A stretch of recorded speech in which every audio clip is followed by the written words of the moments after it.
What's going on, gamers? Today we're going to be diving into some more Suicide Squad Kill the Justice League, and what I'm going to be covering today is the best way to grab some XP for your squad if you've already completed the campaign and you're trying to level up some characters that are lacking behind the others in your team. Now once you've completed the main campaign, you're going to know the game's all about the Finite Crisis, where you'll be trying to grab yourself a whole bunch of notorious and infamous weapons in order to keep your characters out and get the most powerful ones going. However, this can mean that you focus on one a lot more than the others, or at least I found that was definitely a case for myself. Now when you're going over to the map, you're going to see that you've unlocked Incursions. These are absolutely amazing, and we'll come back to why these are worth doing, but in order to do these you will have to do some regular missions in order to get this resource right here to be able to run the Incursions overall. Now I did this for quite some time with my main character Boomerang, and I managed to build him up massively, get myself some nice XP, and I managed to pretty much max him out with the setup I wanted with his weapons and gear.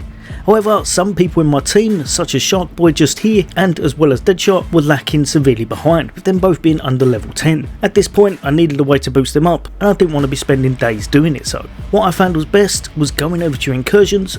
Like I said, you will need some of the special resource in order to run them, but as long as you've built that up, go over to this one right here.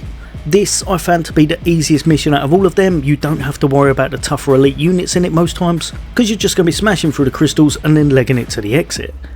I would probably put this up as high a mastery as you possibly can, that your character can actually perform in order to get the most XP, as then it'll be much quicker leveling up. Now as you saw earlier, if you can kit your character out with some of the weapons and gear you've previously unlocked from your main characters, that would be absolutely ideal. One piece that I would definitely suggest would be the turtle shield, as it gives you the most shield overall, and even if your character's not quite up to par, like mine wasn't, I started this at around about level 7 or 8, it will help you to survive the encounters massively.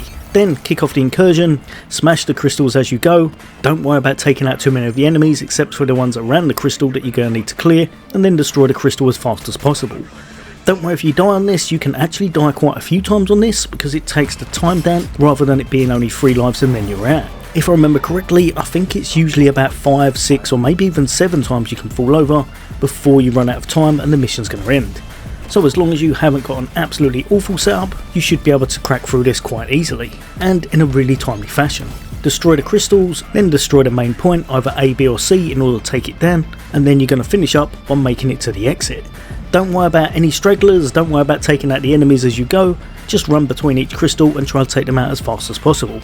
I found this way usually takes 4, maybe 5 minutes, and it gave me a really nice amount of XP, especially for my level. I was going up 2 at the very start, then round about 1.5 levels every time I completed it thereafter. This, for the time I was putting in, was definitely the best way I could do it, and it really helped me to catch up with the other players in my group. Then, once you've completed it, just jump back in, rinse and repeat until you've got enough XP for that character that you want. Remember, you don't have to do it for your whole group, but if you do want to get the very most from your squad talents right at the very end here, then in order to get the very last ones, you do have to have 120 for your whole group, so all of them have to be maxed out at level 30.